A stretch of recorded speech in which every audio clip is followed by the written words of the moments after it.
Чытаем на Літрадыё. Вы слухаеце падкаст «Адкуль бяруцца кнігі», у якім пісьменнікі і пісьменніцы дзеляцца асабістымі гісторыямі ды прыадкрываюць таемную механіку творчасці. Уладзь Лянкевіч – паэт і музыка, і творчы працэс для абедзвюх гэтых праяваў непадзельны. Вершы часта робяцца песнямі гуртоў «Тонкі ход», «Люты сакавік», «Сіндром самазванца», а мелодыі неадрыўныя ад словаў. Паэзія Уладзі Лянкевіча калючая, няроўная, яна фіксуе тахікардычную пульсацыю сённяшняга часу. Па жыцці ж Уладзь прытрымліваецца прынцыпу глядзець наперад і не азірацца. У новым выданні падкасту Уладзь Лянкевіч распавядае пра страх вады, якой на вокладцы ягонай кнігі 70%, пра Менск, што заўжды побач як адсутная велічыня, пра вершы, напісаныя пасля зняволення, пра хваробу і выцясненне кепскіх успамінаў, а таксама пра тое, як, дзякуючы Андрэю Хадановічу, у юнацтве пазнаёміўся са сваёй будучай жонкай і адкрыў для сябе няпафасную беларушчыну. Раздзел 1. Асабістыя падзеі, якія паўплывалі на паэта. Частка 1. Траўма дзяцінства. Не, усялякія здарэнні ў маім дзяцінстве былі, але мне здаецца, я такі чалавек, які вымяшчае проста з памяці ўсё негатыўнае. Мне здаецца так. Спрабую не цыкліцца. Тут хутчэй я стараюся фіксавацца на нейкіх падзеях, якія былі важнымі, адметнымі, запамінальнымі, магчыма, ў дзяцінстве, напрыклад. Але я не лічу іх траўматычнымі. Гэта хутчэй нейкія ўражанні моцныя. Сярод іншага, такім моцным уражаннем для мяне было, я памятаю, як я ледзь не патануў у Свіслачы. Ну і тут з творчасцю вельмі проста, у мяне нават ёсць верш пра гэта. Зрэшты, што тут расказваць? Гісторыя банальная, яна расказваецца ў вершы. Так, я быў малы, і не памятаю, можа, мне гадоў 10 было штосьці такое. Мы былі на лецішчы майго дзядулі, і пайшлі проста на Свіслач, которая перад Менскам, яшчэ там такая вузенькая, пайшлі на рыбалку. І я нешта там гуляўся, нейк разбіваў ціну нейкай палачкай за кустом, а за кустом там побач бацька мой рыбаліў. І я проста пацягнуўся, не заўважыў, а плаваць я не ўмеў, і была нейкая восень, ці што, на краце было халодна, все ў куртках былі, штосьці такое, то есть вопратка цяжкая таксама. І я кульдыкнуўся проста туды. Мне здалося, я перажыў многа. Мне здалося, што проста прайшлі нейкія, не ведаю, 10-20 хвілін. Ну, такое ўражанне было, што я крычу, што я клічу, а мяне ніхто не чуе, што мяне ніхто не чапляе, не забірае. Насамрэч, я аўтаматычна нейкім чынам за бераг учапіўся, калі кульдыкнуўся. І, ну, як расказвалі потым мне ўжо відавочцы, там, у прыватнасці мой тата, што ён там, ну, літаральна, проста кулдык пачуў і туды кінуўся, як бы мяне взяў за руку і выцягнуў, як бы.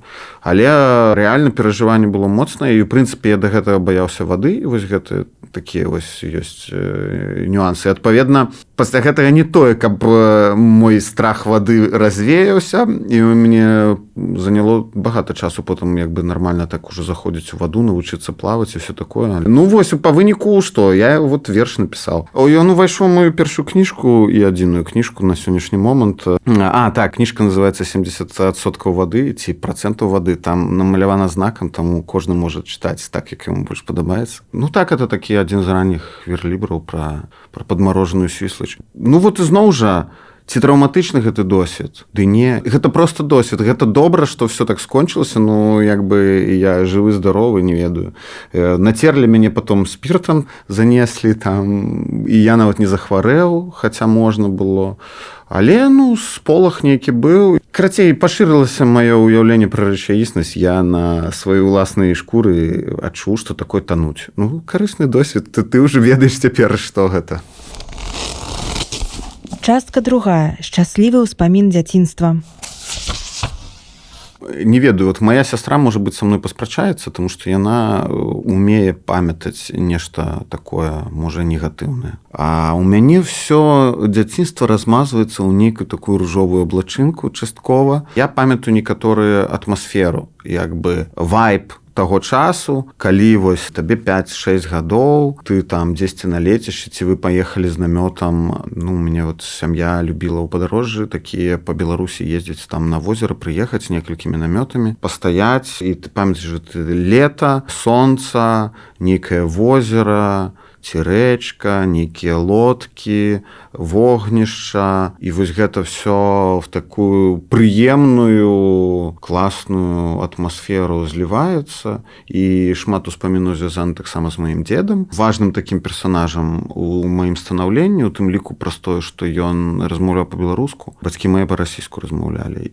Але мы жылі ў адной кватэры, як і все многія беларусы не мелі магчымасці, ведаць, там кожны мець па кватэры. Паведна, у нас там 6 чалавек жыло ў кватэры. Мы жылі, моя сястра, бацькі і дзядуля з бабуляй у адной кватэры. І вот дзед быў для мяне такім правадніком у беларушчыну. І, адпаведна, я з дзяцінства акурат мог па-беларуску размаўляць. Ён насамрэч быў выкладчыкам у БНТУ, тады гэта там політэхнічная акадэмія щось называлася. Там гісторыя складаная, я не все нюансы ведаю, але першапачаткова на беларускую мову перайшоў мой дзядзька Ігор Міклашевіч. Ён акурат быў з майстроўцаў. І мой дзед Александр Міклашевіч, Алесь Міклашевіч. Ён таксама гэтай справай зацікавіўся менавіта праз майго дзядзьку. То есть это было яшчэ в 80-е гады. То есть это пачыналася там вот 82-83 год, наколькі я памятаю, гэтай майстроўня. І наогул дзед мой з вёскі паходзіць, але ён прыехаў, як і многія пакаленні. Ён прыехаў звычайна ў Менск, перавучыўся на рускую мову, заканчваўся таксама, відаць, політэхнічны гэты інстытут, станавіўся гараджанінам, пераходзіў на рускую мову і гэтак далей, ламаў сябе, як і цэлае пакаленне нашых бабуль і дзядоў акурат. І тут раптам мой дзядзька, які таксама выхоўваўся там ужо па-руску ў Менску, адкрывае для сябе беларушчыну вось праз гэтую супольнасць майстроўцаў. Уласна там, дарэчы, са сваёй жонкай Маргарытай пазнаёміўся. І вот у мяне гэтая сям'я потым, майго дзядзькі, у іх дзеці таксама нарадзіліся, і яны ў сям'і размаўлялі па-беларуску. І, як бы гэтая зараза, яна такая прыліпучая, хаця кажуць, што першапачаткова, што для мяне пазней уже было адкрыццём, што першапачаткова былі канфлікты пэўныя, што дзед казаў, што гэта небяспечна, гэтая ваша беларуская мова, і былі канфлікты праз тое, што як у паўсядзённасці карыстацца беларускай мовай, асабліва праца і ўсё астатняе. Але штосьці памянялася, тому што часы мяняліся, перабудова пайшла і гэтак далей. Хаця насамрэч, як высветлілася, што ён заўсёды яшчэ маім матулі і вот дзядзьку, яшчэ калі яны былі малыя, чытаў Якуба Коласа там «Новую зямлю», там штосьці такое. То есть беларуская мова насамрэч пастаянна прысутнічала, і гэта такая была памяць, і відавочна, што дзеду гэтага не хапала, але натуральна горад яго на нейкім этапе паламаў. І карацей, вось гэтая гісторыя цягнулася, і я ўжо нарадзіўся тады, калі гэта ўжо была дадзенасць. Мой дзядзька размаўляе па-беларуску і цётка, і яны гадуюць дзяцей па-беларуску. Мой дзед са мной размаўляе, і наогул карыстаецца беларускай мовай. І тут з'яўляюся я, і гэта мой свет. І ён такі, як бы, і я ў ім пачуваюся натуральна. І проста ён чалавек яшчэ быў такі пазітыўны. Я не ведаю, якім ён быў в 30 і 40, але чалавек з узростам змяняецца, і натуральна ён такі быў ужо, не ведаю, што гэта ў яго было, жыццёвая мудрасць ці што. Ён нейкі быў заўсёды як бы не негатыўшчык. Вось рэальна. І ад яго быў вось гэты прыемны насамрэч такі вайб. Ён заўсёды любіў пасмяяцца, пажартаваць, яшчэ штосьці такое. А калі ты малы, што табе яшчэ трэба? Цябе пасадзяць на каленку, штосьці там раскажуць, нейкую байку. Табе весела, табе прыемна, і тваё жыццё падаецца шчаслівым в той момант. І як бы я вось такія акурат кароткія всплескі шчаслівых нейкіх такіх імгненняў спрабую, не то, што я іх лаўлю, яны са мной засталіся. Частка 3. Выпадковасць.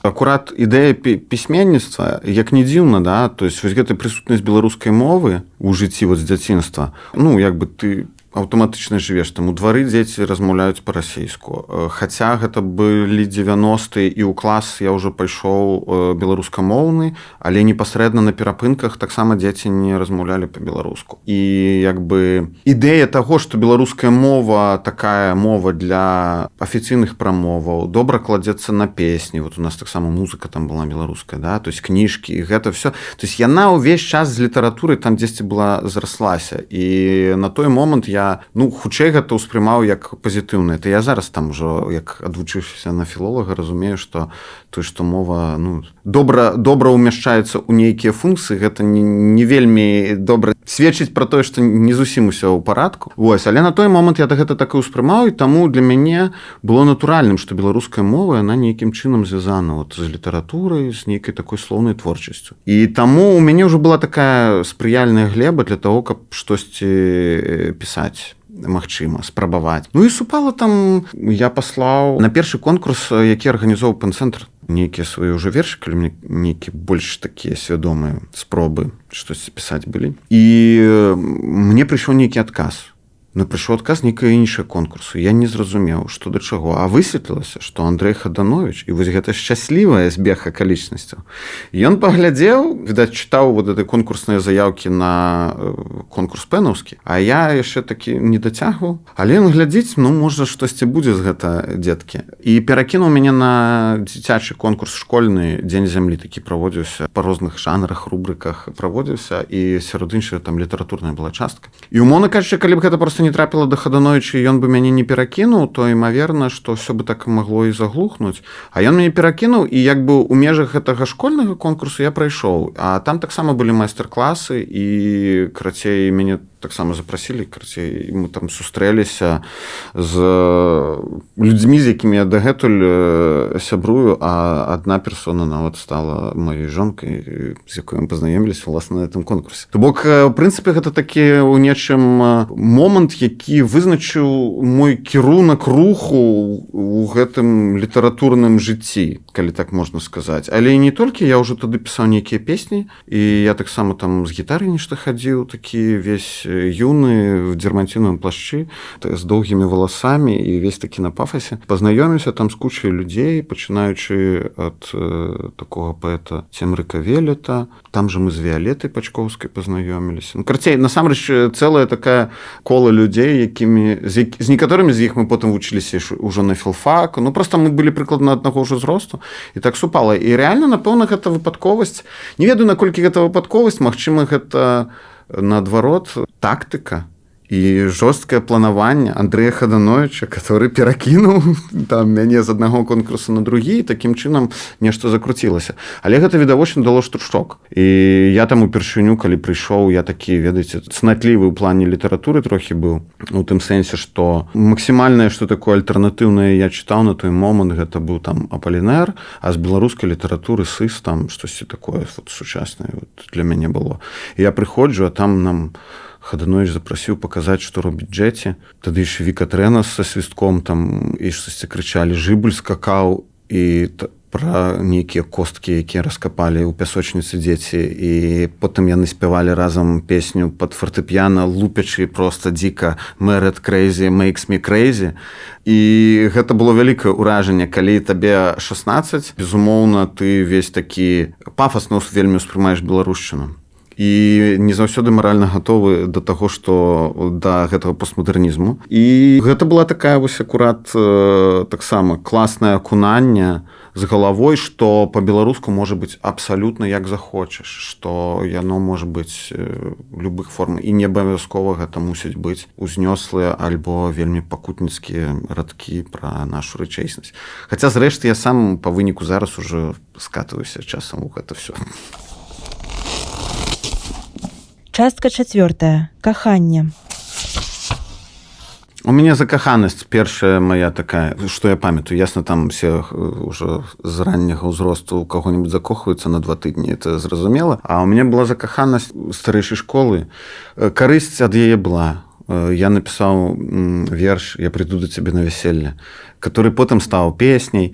Каханне гэта заўсёды добра. Нават калі яно шчаслівае, нешчаслівае, гістэрычнае, з гэтага ўсяго ты на эмацыйным раздраі, альбо пад'ёме, альбо в мінусах. Гэта дазваляе табе, калі застаюцца яшчэ сілы, акрамя гэтага ўсяго, дазваляе табе проста гэта выкарыстаць як пластылін. Калі ты займаешся творчасцю, калі табе цікава займацца творчасцю, то ўжо раз так склалася, што ў цябе нейкія вот такія ось шалі эмацыйныя, ці яшчэ штосьці адбываецца ў тваім жыцці, то часам можна скарыстацца. Раз ты ўжо і так пакутуеш, напрыклад.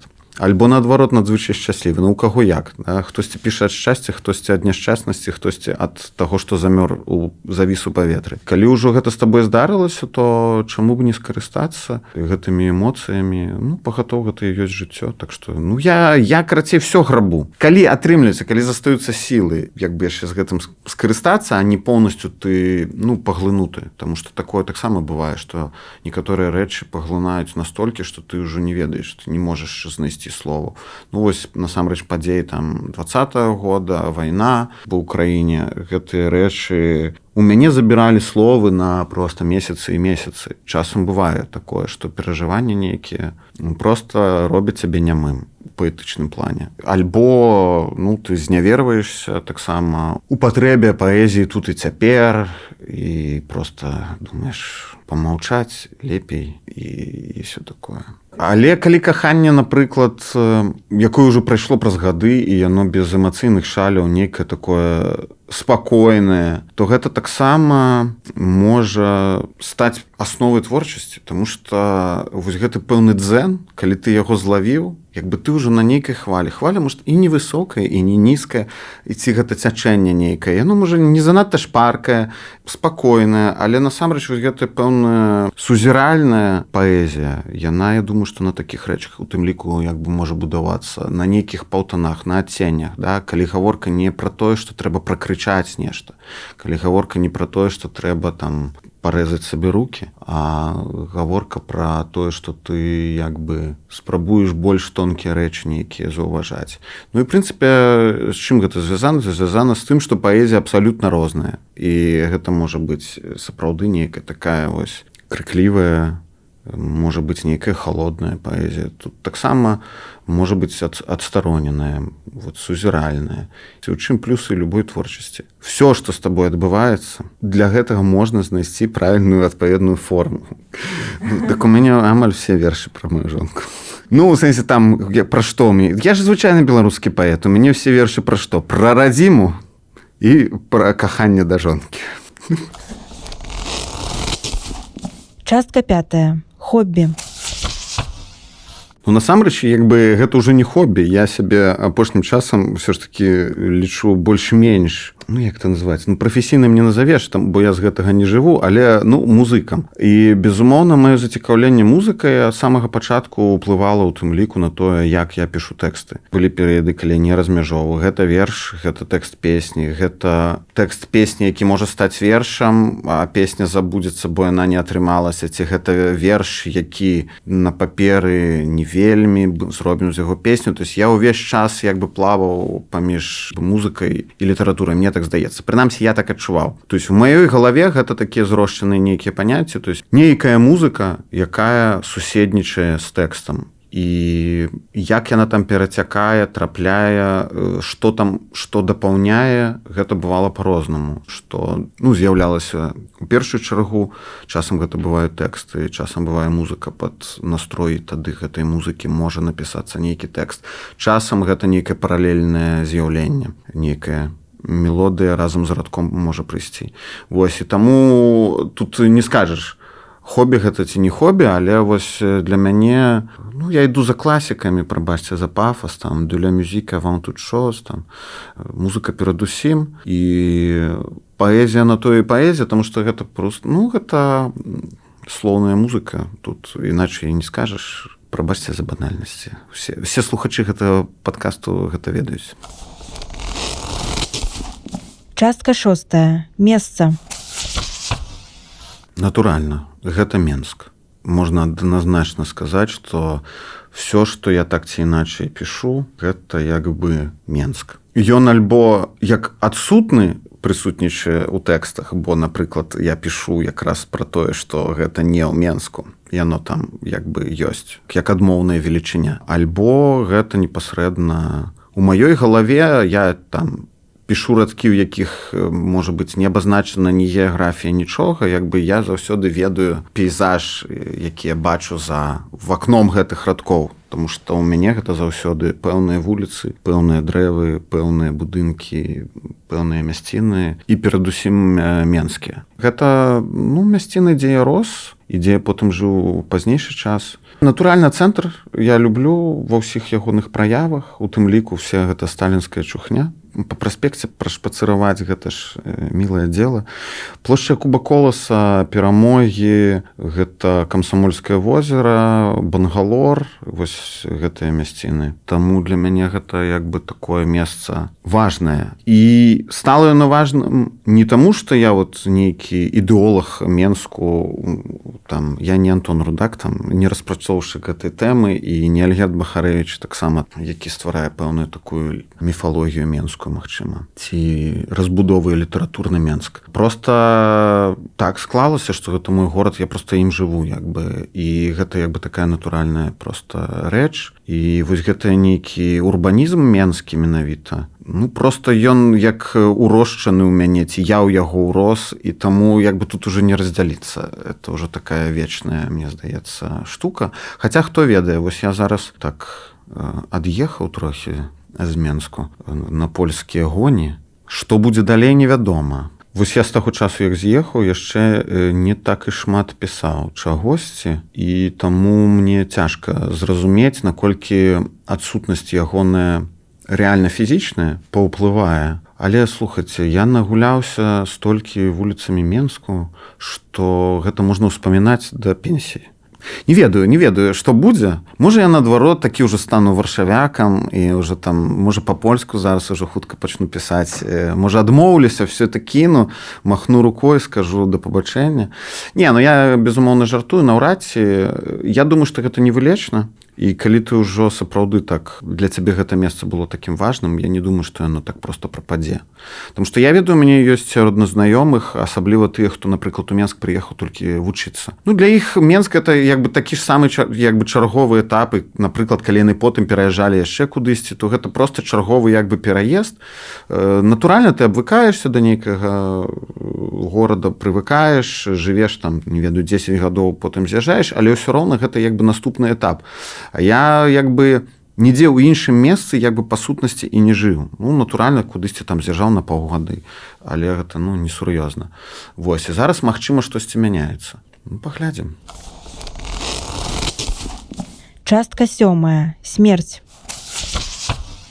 Што тычыцца смерці, то я стараюся яе як бы прымаць, і таму вось гэты момант страты, магчыма, не ведаю, не так перажываецца мной. Я спрабую захоўваць у сябе ў памяці акурат жыцці важных людзей, якія ўжо сышлі.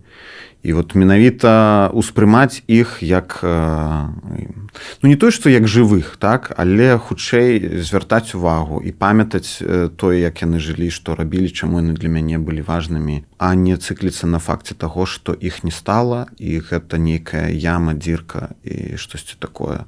Спрабую як бы так унутрана наладжвацца на тое, што ну гэта бег жыцця, і як бы так неяк з гэтым жыць. Частка 8. Іншы пісьменнік.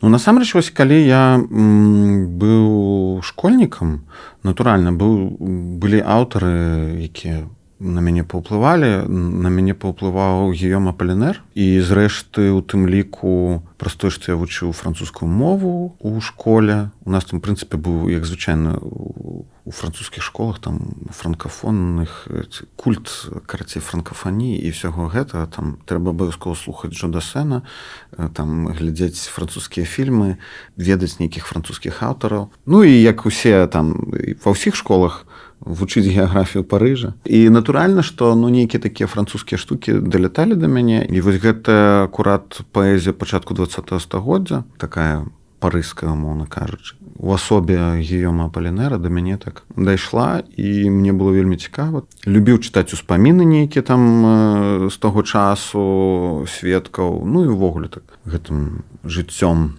творцаў парыжскіх цікавіўся. Ну і мастакоў у тым ліку. І што тычыцца беларускіх, то, напэўна, вот у школьныя гады акурат, як бы мне сыс падабаўся. Я думаю, што можна сказаць, што паўплываў, хаця я не ведаю, ці взяў я што-небудзь рэальна з паэзіі сыса і нейкім чынам прымяніў у нейкіх сваіх творчых патугах. Але чытачом я быў уважлівым ягоным.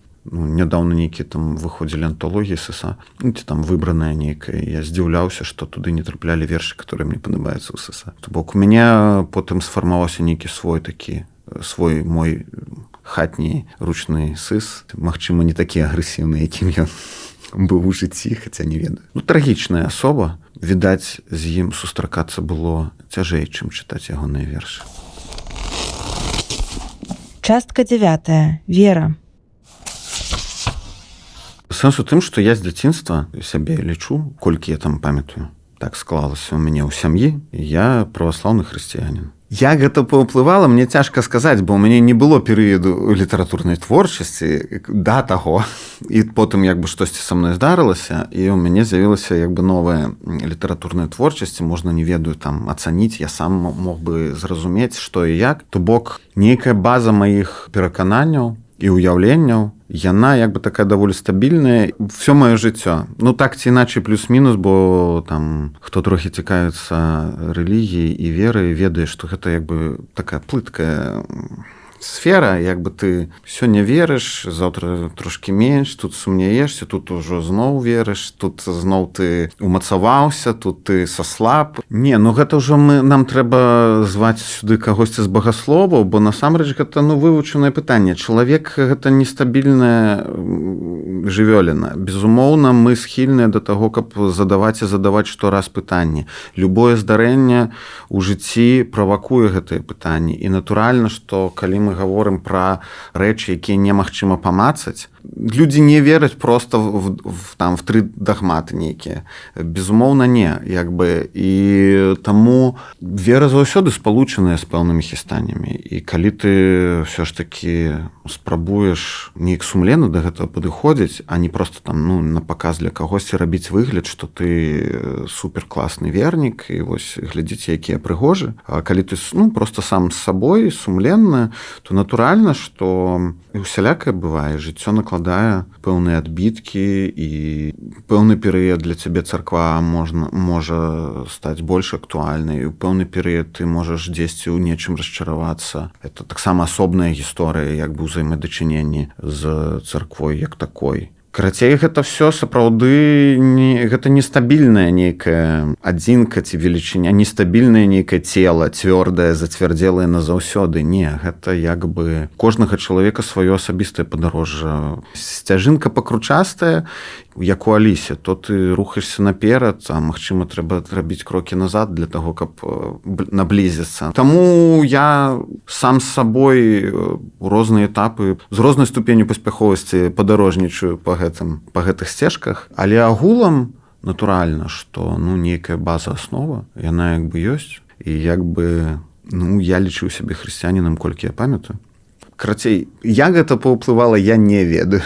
Напэўна ж, безумоўна, гэта накладае проста нейкі адбітак на тое, як я бачу свет. Дарэчы, цікавы момант. Можа быць, ад адваротнага паўплывала. Магчыма, я для таго, каб унікнуць абвінавачванняў у цемрашальстве, знарок стараюся занадта не выпячваць нейкія, магчыма, моманты ў паэзіі. Не ведаю, прынамсі, не настолькі ў лоб кідаць нейкія. Магчыма, нейкія адсылкі ёсць. Натуральна, што гэта цэлы пласт культуры. І ўвогуле адсылкі да Бібліі ці там да антычнай гісторыі, літаратуры ці міфалогіі. Гэта проста спосаб жыцця еўрапейскай літаратуры. І ён заўсёды такім быў. І ты можаш 100 разоў быць невернікам, але Біблія як прэцэдэнтны тэкст для цябе будзе. Колькі людзей пішуць пра Ісуса ці там пра апосталаў якіх-небудзь, выкарыстоўваючы іх як метафору, ці там якую-небудзь апошнюю вячэру там выкарыстоўваюць як метафору. І таму тут,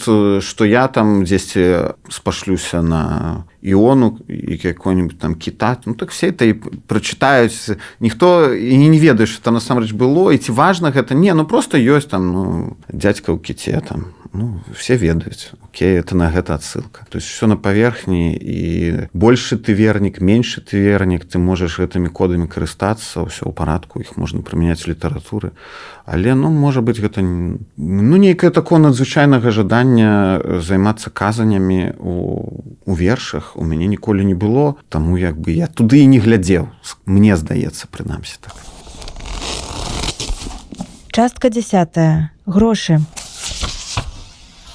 Я такі сярэднячок. Я заўсёды спадзяюся, што ўсё будзе нармальна, што я з голаду не памру. І калі раптам ужо нешта там будзе зусім кепска, то, на шчасце, я рады, што за жыццё маю людзей побач. Можа быць, не так часта я там прашу, таму ведаю, што калі раптам не вельмі штосьці спатрэбіцца, я знайду людзей, у каго штосьці папрасіць, таму у тым сэнсе, што я нейк па грашах я не перажываю. Пакуль што. Так склалася, што сапраўды лёс такі міласцівы ў тым плане, што я з голаду не паміраў. Але ў той жа момант не шыкаваў таксама. Як уплываюць грошы на творчасць, мне было б цікава дазнацца, магчыма. В плане тым, што, напрыклад, на музычную творчасць я больш укладаю, безумоўна. У плане з паэзіі тут пішаш і пішаш. Але каб быць больш-менш прафесійным музыкам, то, па-першае, трэба больш часу, каб займацца выключна музыкай, а адпаведна, значыць, менш працаваць на працы,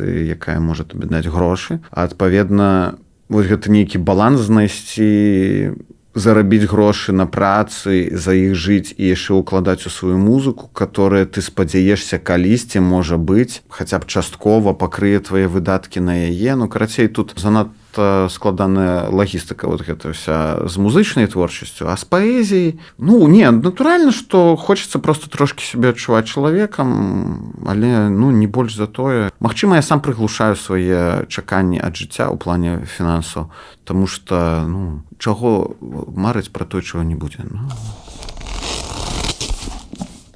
Частка 11. Праца непісьменнікам.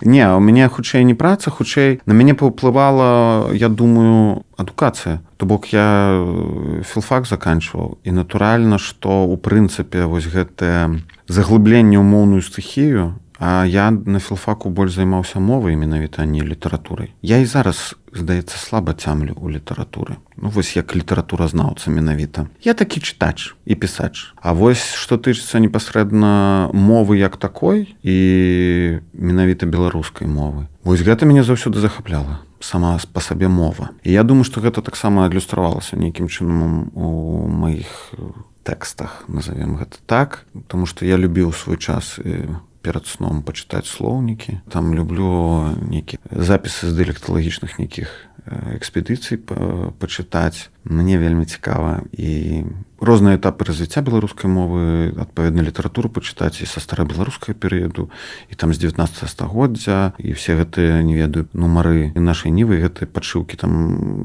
захапляўся, купляў, і ўсё гэта чытаў менавіта як моўныя артефакты такія, як сачыць за тым, як эта мова развівалася і жыла. І вось само непасрэднае захапленне беларускай мовай як такой разнастайнай ліючайся формы. Я думаю, што гэта моцна паўплывала, таму што я мовай як бы мыслю так. Частка 12. Боль. Вось я тут сяджу, размаўляю, спрабую успомніць штосьці са свайго жыцця, што на мяне паўплывала, ці нейкае здарэнне, і я толькі зараз разумею, што, аказваецца, у мяне была такая падзея, і не адзін раз, а двойчы хвароба у мяне, пухліна галаўнога мозгу, і у мяне былі аперацыі. Адзін раз у мяне аперацыя была літаральна недаўна. І я проста пра гэта не задумляўся. Сэнс у тым, што я сапраўды так стараюся, это не прикол, я стараюся жыць і я ачышчаюся ад папярэдняга. І адпаведна, яно напэўна, канешне, сядзіць, яно вылазіць у какие-то моманты. Але рэальна я не зацыкліваюся на гэтым. То бок адбылося так, да, я хварэў, там, мне рабілі аперацыю адзін раз, другі раз. У моманце, калі я гэта перажываў, канешне, гэта моцнае перажыванне. Канешне, на штосьці ўплывае. У мяне нават там нейкі там верш ёсць, который прямо ярко і дакладна завязаны на выпадку з маёй першай аперацыі на галоўным мозгу. Але все, ідзе час, і я просто зараз тут і цяпер сяджу, і я не азіраюся. І гэта, напэўна, мой, не ведаю, такі прынцып. Магчыма, гэта я так супакойваюся, не ведаю, што гэта мне дае, але гэта праўда, я стараюся не глядзець назад. Магчыма, надыдуць часы, калі я буду сядзець на ганку нейкім там, не ведаю, папіваць віно і як бы буду ўспамінаць все, што ў мяне было ў жыцці, ну, клас. Але гэта не зараз. Зараз я стараюся жыць тым, што я хачу яшчэ зрабіць, што я хачу яшчэ напісаць, якую музыку зрабіць, там, дзе выступіць, чаго дасягнуць. Ну, нейкім такім чынам. Таму вось гэта для мяне, напэўна, так неўласціва спроба вот это нейкія ўспаміны лавіць. Я хутчэй імгненне нейкае лаўлю, нейкі настрой, у тым ліку вот у паэзіі. Ну, то есть у працэсе, вот так як і кажу, да, у працэсе, калі я там залёг у лякарню, і вось гэта прама я жыў тым, што лячыўся, там месяцы нейкія. У тым працэсе, вось я тады, у тым моманце я мог скласці нейкія радкі якраз таго імгнення. Ну, все, гэта прайшло. І я да гэтага не вяртаюся нават, ну, у сваім паўсядзённым жыцці. Пакуль, ну, штосьці не адгукнецца. Ну, як бы, ізноў жа, лёс і так падрыхтуе мне наперадзе чарговы удар па галаве. Як бы, навошта мне ўспамінаць мае папярэднія удары, калі мяне яшчэ чакаюць новыя. Так што гэта праўда, таму у мяне праблемы з ўспамінамі. У мяне все змазваецца в такую раўнамерную, прыемную пляму. Я неяк так за гэтым і жыву. Раздзел 2. Творчыя прыёмы. Частка 1. Паэтычныя рытуалы. У мяне нейкіх рытуалаў няма зусім. Просто ёсць два варыянты, умоўна кажучы. Ёсць варыянт, калі сапраўды нешта выпадкова. Ты можаш ісці, можаш сядзець, можаш ляжаць, можаш слухаць музыку. Ну, в прынцыпе, калі рух нейкі адбываецца, не ведаю, едзеш на цягніку, напэўна, просто ты надаўжэй застаешся ў нашу эпоху, надаўжэй застаешся насам з сабой.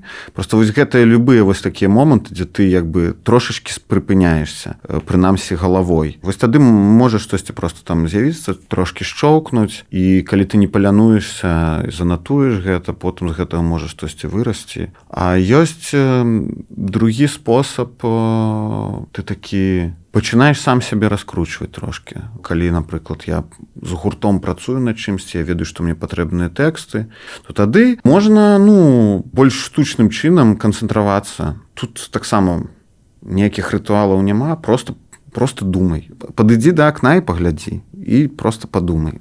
Сядзь, падумай. Ты ж увесь час жывеш, і увесь час насамрэч уражанні увесь час абрынаюцца на чалавека. Іх просто процьма. Яны просто такі кашай на мяне валяцца, і просто ты з іх нічого не можаш вылучыць, калі як бы мэтанакіравана не спрабаваць пасядзець і як бы вычапіць штосьці. Звычайна, канешне, там па жыцці просто так і згаджаешся з гэтым плаваннем у гэтай кашы.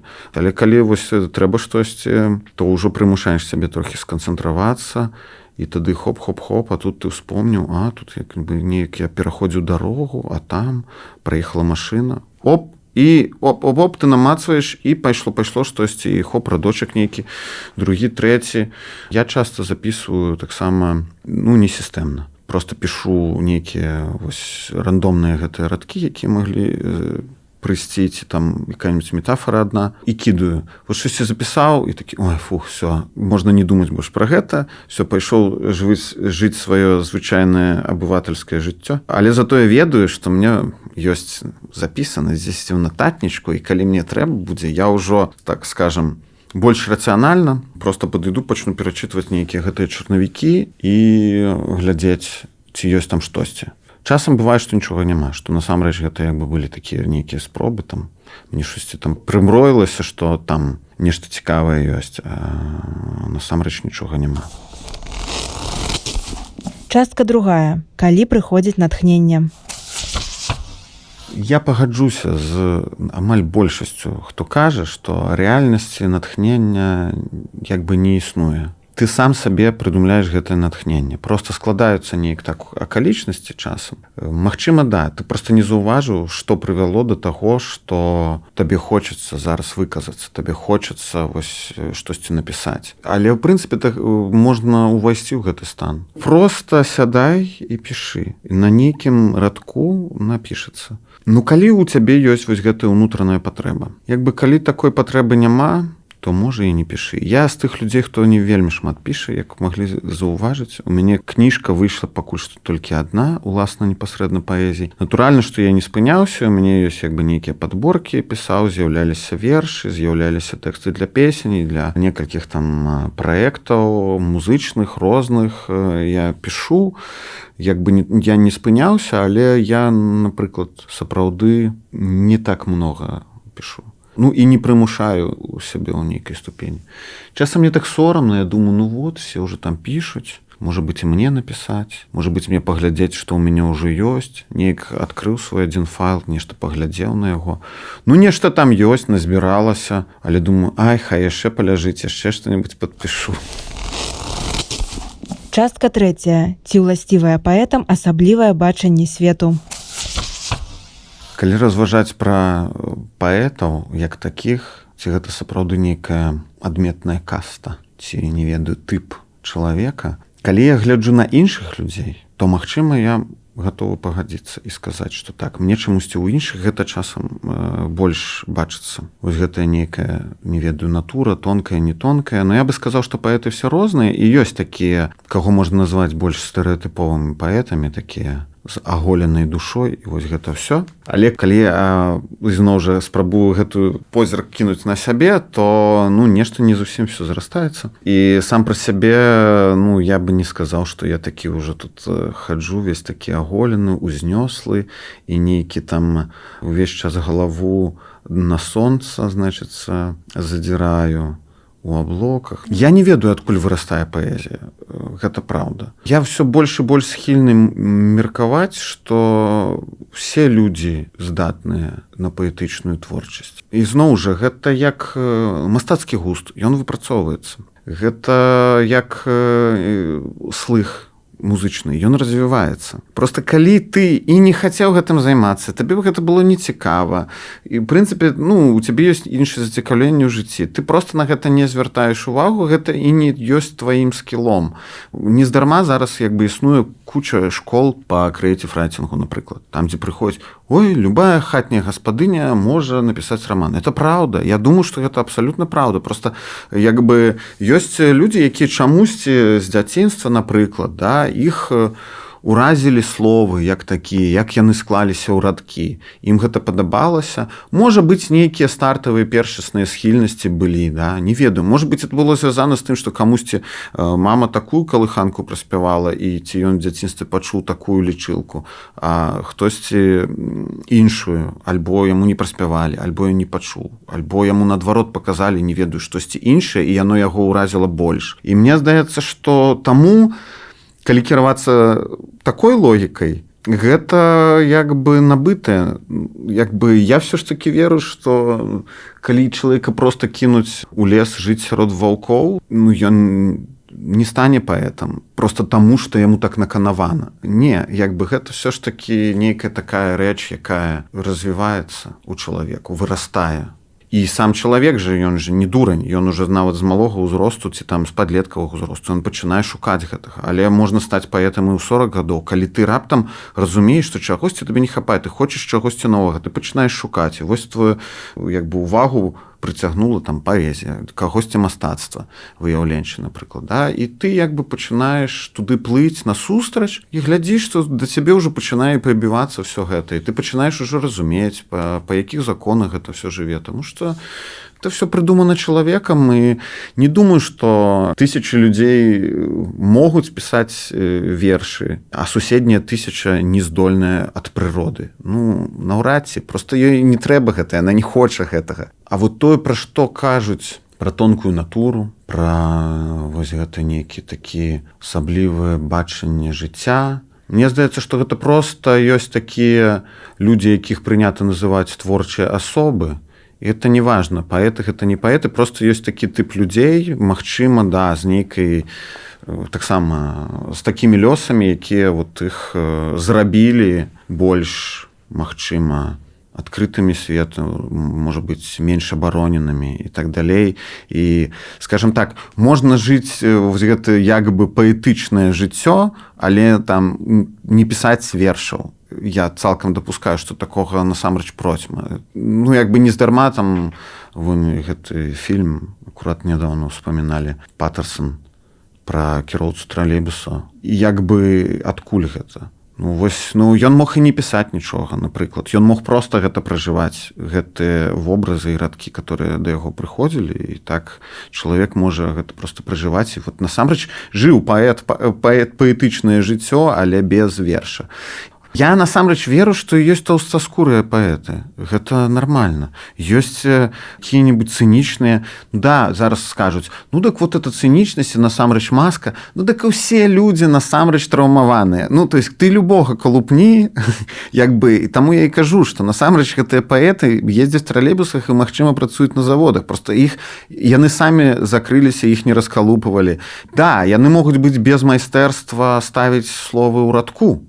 Але гэта не значыць, што яны не здольныя на гэта. Тут я хутчэй схільны да вось гэтай гісторыі Якубам Коласам апісаны, не ведаю, в Сымоне музыку, там, дзе ён робіць там выснову, што колькі такіх вось нейкіх там Сымонаў насамрэч як бы існуе і жыве, і ніхто ніколі і не думаў, што колькі дзяцей падлеткаў глядзіць на аблокі і захапляецца імі. Ну, з любой тонкай назіральнасці можа вырасці штосьці. Просто гэта хтосьці павінен прыкмеціць. Поэтому вельмі важна насамрэч вось гэтая роля хутчэй нейкага настаўніка. Это можа быць там просто літаратурны настаўнік, як аўтар, который ты читаеш, ці просто чалавек, які побач апынецца, штосьці заўважыць, і просто адзін раз табе скажа нейкую фразу, а ты там задумаешся, там штосьці пачнеш рабіць. Альбо наадварот, ты там штосьці намаляваў, ну вот эта гісторыя, якую апісвае Экзюпері ў сябе там намаляваў, дарослыя не зразумелі, і ён з таго часу перастаў маляваць, там стаў лётчыкам. І таму усе мы родам з дзяцінства. Усе мы дзеці, выходзім мы з дзяцінства. І наша нейкая скепсіс, жорсткасць, слепата, небачнасць, адсутнасць эмпатыі, гэта ж все, это не ўласціва дзецям. Дзеці все адкрытыя. Адпаведна, ну, як бы, дзеці ёсць гэты самы матэрыял, з якога потым вырастае і паэт, і будаўнік. Але тое, што ну хтосьці стаў паэтам, хтосьці будаўніком, гэта просто, я не думаю, што гэта ў такой ступені закладзена. Не бывае ад нараджэння будаўніка. Адпаведна, ад адваротнага раблю высновы, што, напэўна, і паэта ад нараджэння, як бы яго не бывае. Вот все, што вакол яго, ператварае чалавека, ператварае вось гэты як бы чыстае, да, ну, цнатлівае дзіця, ператварае на тое, кім яно будзе далей. І таму, канешне, калі табе ўжо там 30 гадоў, і ты не эмпатычны, цынічны, не бандзюган, я не ведаю, ну, наўрад і то цябе можа прабіць. Сустрэнеш каго-нибудь дзе-небудзь, хто-нибудь кіне табе фразу, ты ніколі не ведаеш, калі вось гэта шкарлупіна трэсне твоя там душэўная. Сёння ты не эмпатычны і не разумееш чужы боль, а заўтра нешта такое шчоўкне, што ты запяеш як птушка. Частка 4. Адкуль бяруцца ідэі вершаў? Не памятаю, на жаль, сёння каму належыць фраза, што там адной запалкі дастаткова для таго, каб натхніць на верш, там штосьці такое. Так яно і ёсць. Гэта праўда. Насамрэч ужо ўсё ёсць. Всё просто вот не выходзячы з аднаго пакоя любога рандомна ўзятага, ужо можна знайсці натхненне, калі хацець гэтага сапраўды, калі ў цябе ёсць прага і цяга і жаданне, можна напісаць зборнік вершаў. Пагатоў чалавек сам унутры сябе, ён поўніцца ўсім, што ён пражыў. Гэтага таксама дастаткова можна гадамі пісаць. І ці ёсць такія падзеі, якія больш вартыя, каб пра іх пісаць, а ёсць такія, якія менш вартыя? Не. Як бы пунктам адліку можа стаць все, што заўгодна.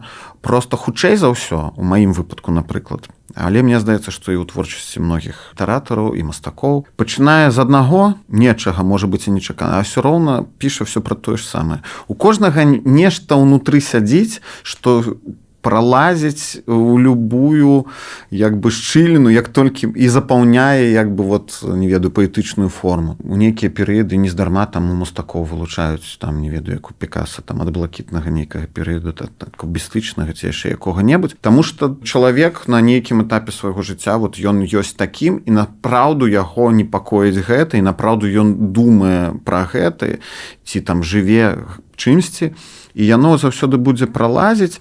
Я чыста самааналізам такім не займаюся, і мне цяжка сказаць, але я дапускаю, што так ці іначай я все пра адно і тое ж таксама нешта пішу, што я вакол нейкіх адных і тых жа стодаў танчу просто пасярод нейкай паляны, і як бы прынцыпе это все ад тыя самыя песні, просто тут я іх рыфмую, тут я іх не рыфмую, тут я іх скарачаю, тут я іх шыфрую, а тут як бы можа быць там больш прама скажу. Таму паэзіі вартае ўсё. Гэта свет варты таго, каб пра яго расказваць і дзяліцца тым, як ты яго бачыш. Мне здаецца, гэта далёка не самы кепскі занятак чалавечы дзяліцца сваім бачаннем. Ну, канкрэтна, напрыклад, у маім выпадку гісторыя з тым, як, напрыклад, з'явіўся невялічкі цыкл вершаў 20-го года, які называецца 6 вершаў восені 20-го, і як бы нібыта як бы вот апісвае падзеі, якія са мной здарыліся, пакуль я сядзеў там суткі у верасні. Насамрэч, мне просто Вольга Падгайская напісала ў прыват і запытала: «Слухай, Уладзь, я тут нешта пішу, нейкую музыку, вот з'явілася ідэя, ты ж там сидзеў в этом самом, у камеры, может быть, ты мне апішаш паэтычна, што ты там адчуваў, может, я это там выкарыстаю». Ну, зрэшты, тое, што я пісаў, там і не падышло, неважна.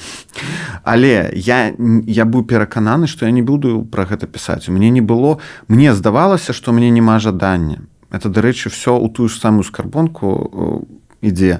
Калі я казаў, што ты сядзіш і не думаеш, што ты збіраешся пісаць вершы, і што табе трэба іх пісаць. І ты нават, можа быць, вырашыў, што ты пра гэта не будзеш пісаць вершы. А можа быць, ты ўвогуле кіроўца тралейбуса, і ты не паэт. Але потым вось прыходзіць нехта і кажа: «А раскажы пра гэта». Ну, я не збіраўся пра гэта нікому расказваць. Ну, калі мне паступіў такі запыт, я просто каротка напісаў першы верш з гэтага як бы цыклу.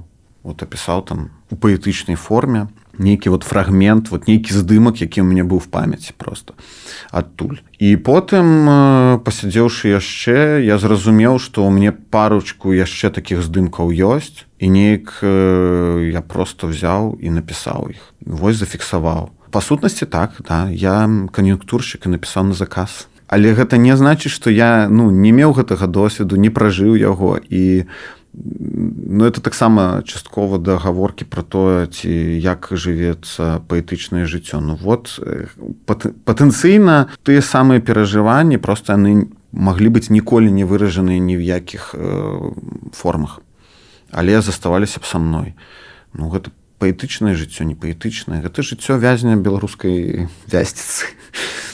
Не, натуральна, всялякія здарэнні ўплываюць. І, напрыклад, я напісаў для альбома «Сіндром самазванцу» «Востраў скаргаў». Там такія тэксты, на мой густ, даволі паэтычныя, то бок атрымалася так, якія, в прынцыпе, могуць як бы і за вершы, палічыцца за вершы. І там ёсць два тэксты, которые часткова напісаліся пад уплывам некалькіх самагубстваў, якія здзейснілі. Ну, не тое, каб мае вельмі добра знаёмыя ці сябры, але людзі, з якімі я неаднаразова сустракаўся, творчыя асобы, вось зрабілі такі выбар. І якраз гэта все супала часткова вот са складаным перыядам, агульна нашым грамадска-палітычным, сацыяльным, што, безумоўна, паўплывала на, мне здаецца, псіхалагічны стан многіх людзей. То бок, нейкія такія моцныя ўдары таксама могуць падштурхнуць, але ізноў жа,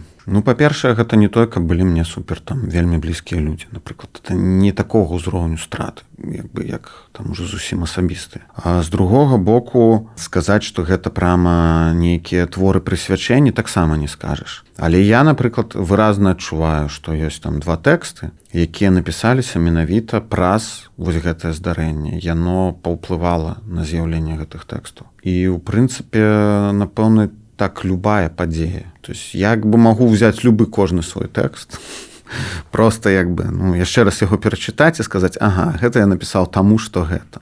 Гэта я напісаў таму, што там тады я ехаў у этом тралейбусе. А гэта я напісаў таму, што я паглядзеў, як сонца зайшло за будынак насупраць. А гэта напісаў таму, што там яшчэ штосьці. Але у тым і рэч, што усе гэтыя дробныя факты, з якіх потым складаецца верш, іх не трэба нікому ведаць. Гэта нават не кухня. Ну, чалавек же перманентна мысліць. Мысленне ніколі не спыняецца. Мысліць і адчувае. І як бы, няма сэнсу вось гэтую кожную пяцельку як бы разбіраць і спрабаваць зразумець, менавіта ад гэтай пяцелькі ўсё залежыць ці не ад гэтай пяцелькі ўсё залежыць. Не, проста вот яно сплятаецца.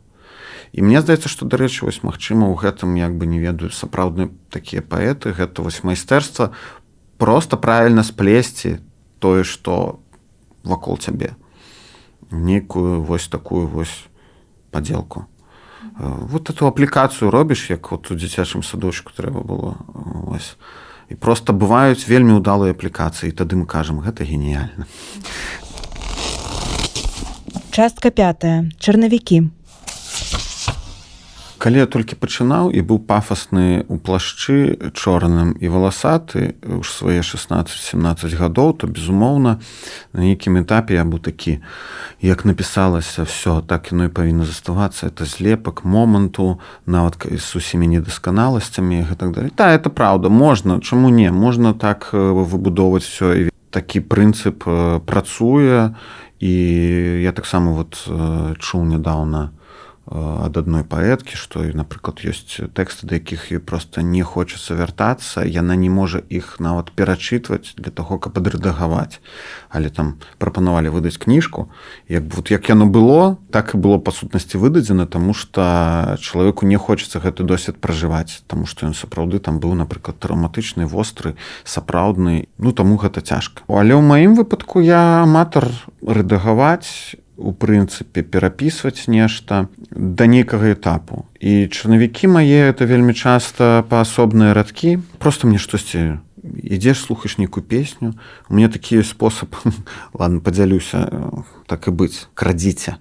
Слухаеш песні, я замежнай мовы кепска ведаю, хаця нібыта я перакладчык павінен, но я перакладаю, безумоўна, са слоўнікам, просто таму я вельмі доўга перакладаю. Вось, а калі слухаеш асабліва музыку на замежных мовах, то там далёка не ўсё разумееш. І я часам сабе просто прыдумляю, што яны там спяваюць, потым перакладаю гэта, гляджу арыгінальны тэкст, і там сапраўды не тое, і я такі, клас, значыць, это я прыдумаў. І такім чынам я свае фантазіі таго, што хтосьці праспяваў па-ангельску, магчыма, ператвараю ў свае радкі, таму што гэта як бы той, што мне прыйшло да галавы. Нейкі такі набор ёсць там, не ведаю, нават у тэлефоне зараз я просто записываю паасобныя радкі. А потым, калі у мяне прыступ натхнення, альбо вось гэты як бы жаданне нарэшце парабіць штосьці, каб апраўдаць сваё існаванне, і я просто адкрываю гэты файл, чытаю, што там было, і калі мне штосьці адтуль вот другі этап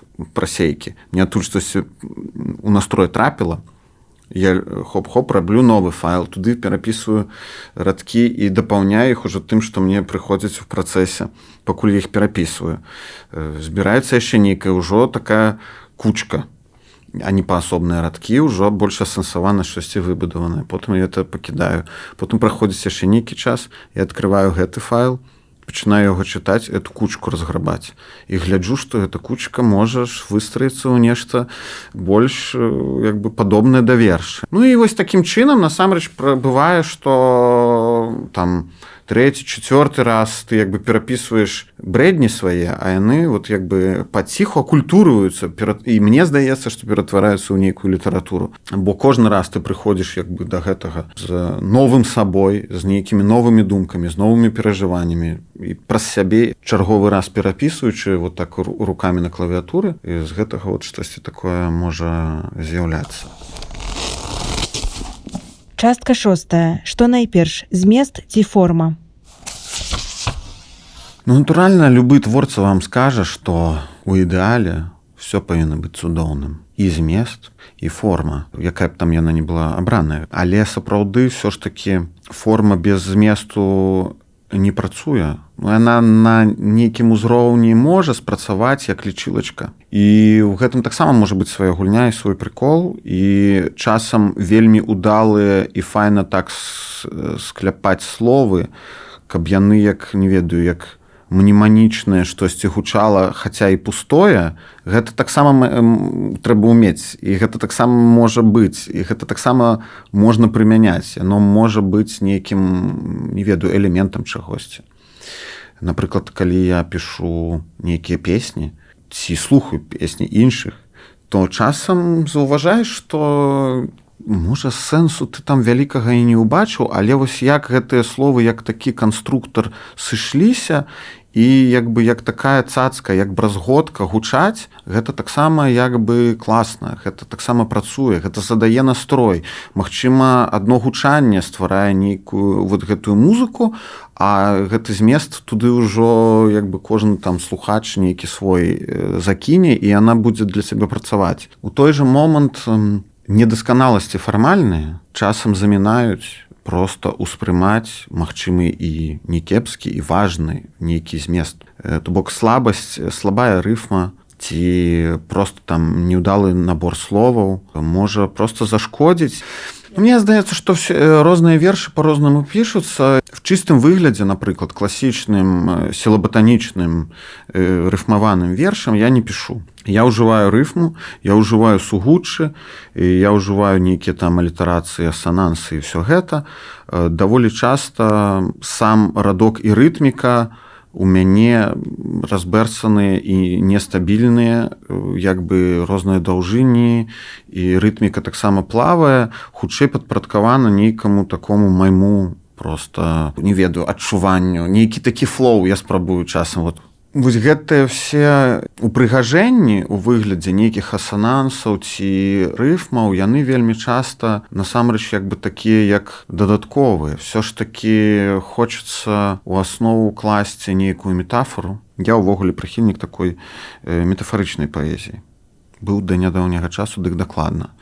Там ёсць нюанс такі, што тут 20-й год вайна, і не заўсёды ранейшыя насычаныя метафарычныя вершы цяпер мною ўспрымаюцца. Пытанне відавочна ўва мне, не ў тым, што гэтыя вершы сталі горшыя, а пытанне ў тым, што рэчаіснасць такая, што часам хочацца больш канкрэтыкі. Усіх гэтых нявызначанасці і няпэўнасці так шмат, што хочацца верша, можа быць, нейкага максімальна голага.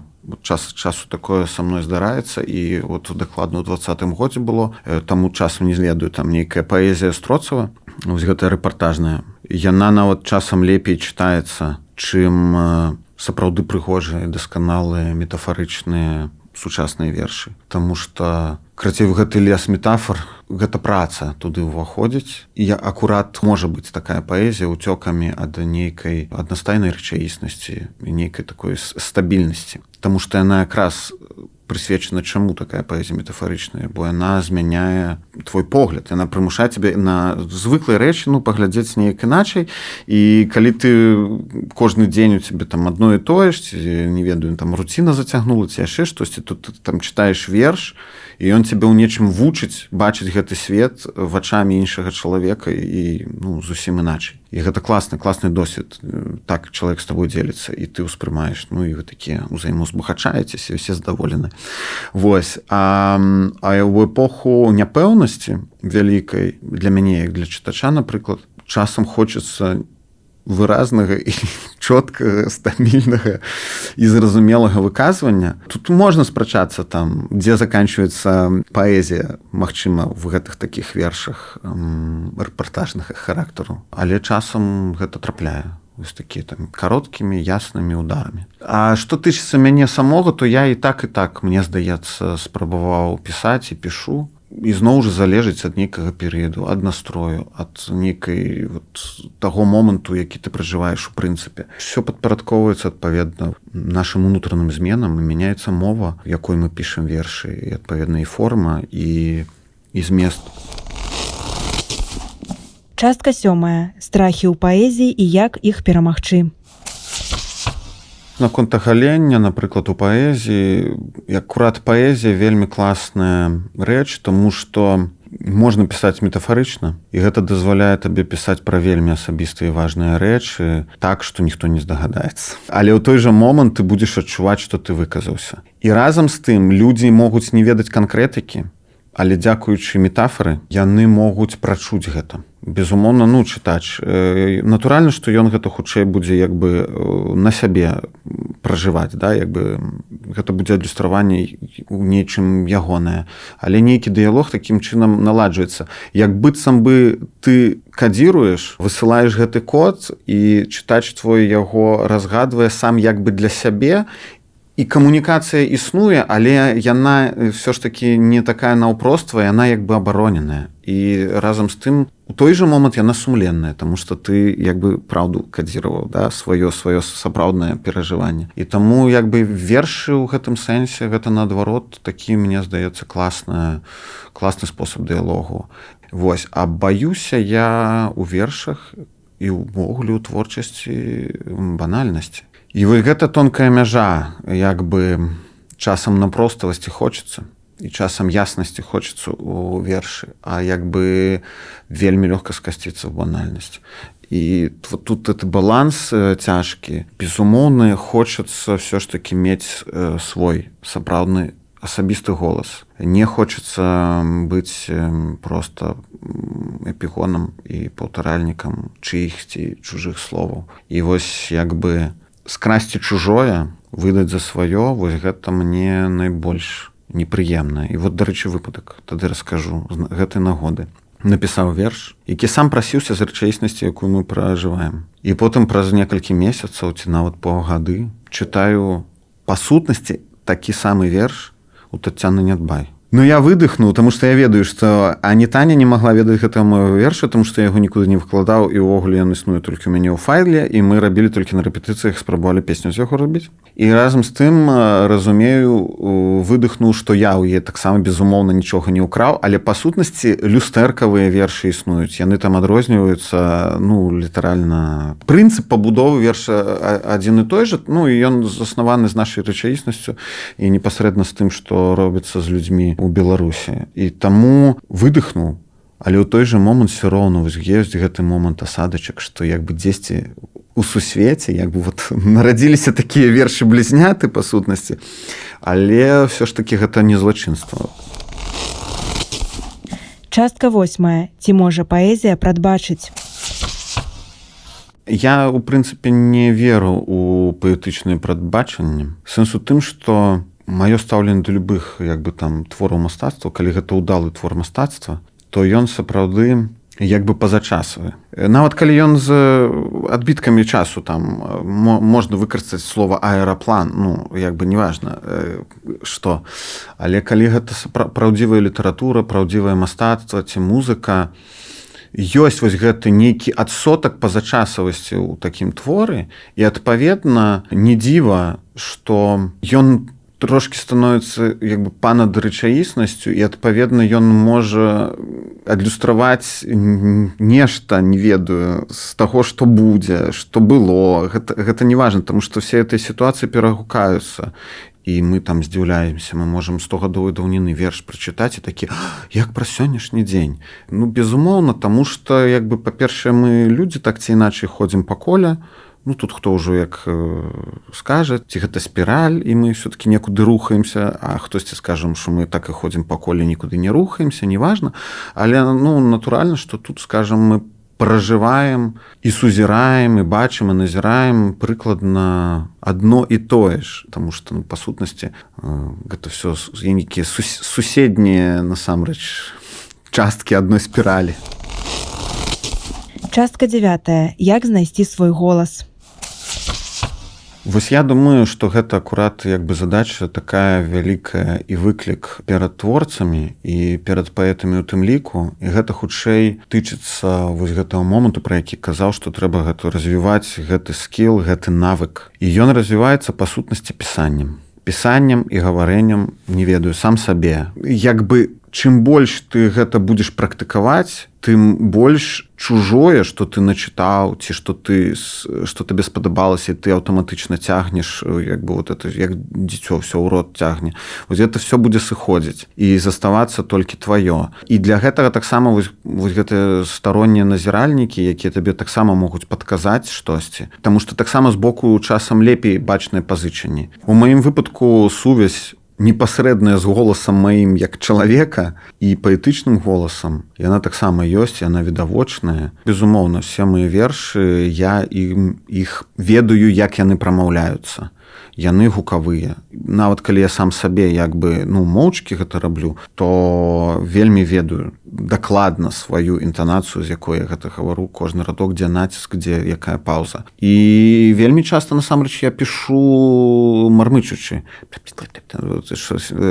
паўтараючы і мармычучы, таму што голас. Я дапускаю, што ёсць нейкія іншыя спосабы і магчыма, але для мяне гэта непадзельныя рэчы. Менавіта таму вось гэты гукавы складнік для мяне важны, і таму, напэўна, мяне і музыка, і спалучэнне музыкі з тэкстам цікавіць, і разам з тым я таксама паэтычнае чытанне як такое таксама ў прынцыпе практыкую, і мне заўсёды цікава слухаць, як паэты самі сябе чытаюць, таму што гэта яшчэ такая дадатковая, верш 3D-шным такім становіцца, больш аб'ёмным. Частка 10. Ці заўжды для паэзіі патрэбен неспакой? Калі ў мяне ўсё добра, я не пішу. Калі я адчуваю, я шчаслівы, ці, напрыклад, я добра паеў, все класна, выпіў віна, сяджу, сонца свеціць, мне жаданне пісаць не ўзнікае. Сапраўды, вось гэта, гэта ў мяне скіл, гэтая мышца не пракачана. Я не пяваю такую адназначнае нейкае шчасце. І вот гэтыя моманты. Калі яны са мной здараюцца, яны застаюцца незанатаваныя. І хутчэй акурат на кантрасце менавіта недахоп чагосьці, нястача нейкая, і, магчыма, сапраўды неспакой нейкі ўнутраны. Яны мяне прымушаюць штосьці пісаць. Я не хацеў бы казаць, што там гэта боль і такія пакуты, але нейкая такая нерв, нейкая трывога, нейкая нестабільнасць мяне прымушае пісаць і гаварыць. Мне становіцца лягчэй, я скажу, ад чаго. Калі я штосьці напісаў, і я разумею, што штосьці атрымліваецца, нават калі там не дапісаў тэкст ці яшчэ штосьці, але я ўжо бачу, што чарнавік добры. Я выдыхаю такі: ой, все, дзень пражыў недарэмна, можна якой-нибудь лухтой пазаймацца. Я часткова, калі пішу, гэта нейкая такая, не той, што барацьба, але гэта такое складанае практыкаванне. Гэта складаная задача. І таму я трачу шмат энергіі, калі гэта раблю. І адпаведна я стамляюся. І калі ты доўга штосьці пішаш, напрыклад, штосьці прыйшло, ты ўжо спрабуеш злавіць, ты стан зразумеў, спрабуеш пісаць словы, там яны не атрымліваюцца. І, напрыклад, рэальна прапыхцеў 2 гадзіны і разумееш, што ты так і не злавіў, і абы што, ты проста рэальна такі... все, дзень на смарку. А калі ты, умоўна кажучы, пыхцеў, але нешта выйшла, ты апраўдваеш сабе сваё жыццё на наступныя некалькі дзён, таму што ты зрабіў нейкі творчы акт, і ён, магчыма, больш-менш удалы, і ты такі, кшталт тут, недарэмна я тут увогуле дыхаю. То есть у мяне гэты такі момант ёсць, што з нейкага моманту моя творчасць, заняткі творчасцю, яны для мяне з'яўляюцца апраўданнем майго існавання. Неяк так, напэўна. Я такім чынам, магчыма, я сабе гэтае вырашаю пытанні з сэнсам жыцця і ўсёй этой штукай. Эпілог. 2 парады тым, хто піша. Мне дапамагала тое, што побач знаходзіліся людзі з лепшым літаратурным густам, чым у мяне. І я ім мог прынесці тое, што ў мяне пішацца. І яны мне маглі тыкнуць пальцам. Гэта літаратура, гэта абы што. Гэта літаратура, гэта дзённікавая нататка. Я гэтым людзям давяраў, былі такія асобы. І застаюцца і зараз. І мне здаецца, гэта паспрыяла таму, што я мог сам развівацца. То бок я раю ўсім у першую чаргу, каб расці ў творчасці, мець такіх людзей. часам бывае мне таксама прылятала нейкая такая досыць жорсткая крытыка, і я мог на першым этапе нейк не згаджацца і спрачацца і гэтак далей, але потым праходзіць час, я таксама нейкія свае ж рэчы пераацэньваю, разумею, што там людзі мелі рацыю. Мне прынамсі гэта ўсё дапамагае, бо я сам сябе і пісьменнікам, і рэдактарам, і ацэншчыкам, і чытачом цяжка быць, таму што асабліва калі ты пішаш вельмі такую асабістую рэч, а паэзія это вельмі часта такое асабістае пражыванне, вось той самы боль, эмпатыя, нерв, пакута і гэтак далей, то ты не можаш потым адарвацца ад гэтага тэкста, ты не можаш на яго паглядзець як старонні чалавек, і таму можаш не заўважыць, што насамрэч гэта і у якасці літаратуры і не вельмі. І я раю вам всім, хто піша, знайсці сабе такіх людзей. Калі вы прямо пачатковец, то проста пішыце, удасканальвайцеся, не хавайцеся разам з тым, не верце ўсім лайкам, але вось гэтым давераным асобам верце, і мне здаецца, што з цягам часу вы самі зразумееце, што ўжо назбірваецца нейкая крытычная у вас маса вось гэтых выказванняў, калі выпрацуецца, не ведаю, свой нейкі голас асабісты, і можна будзе спрабаваць з гэтым штосьці далей рабіць, напрыклад, выдаваць кніжку, калі яшчэ фармат кнігі актуальны для кагосьці. Но мне здаецца, што для вершаў пакуль што гэта все ж таки працуе. Ці ўласцівае паэтам асаблівае тонкае светаадчуванне. Уладзь Лянкевіч лічыць, што пры жаданні кожны можа развіць яго ў сабе, як музычны слых. Пры гэтым нават не абавязкова пісаць вершы. Наста Кудасава мяркуе, што паэты часта звышэмпатычныя, бо менавіта боль з'яўляецца рухавіком паэзіі. А Вольга Гапеева бачыць у паэтаў светапогляд дзяцей, здольных здзіўляцца і цікаўных да кожнай кузуркі. Развагамі пра прыроду творчасці беларускія аўтары і аўтаркі дзеляцца ў падкасце Літрадыё «Адкуль бяруцца кнігі».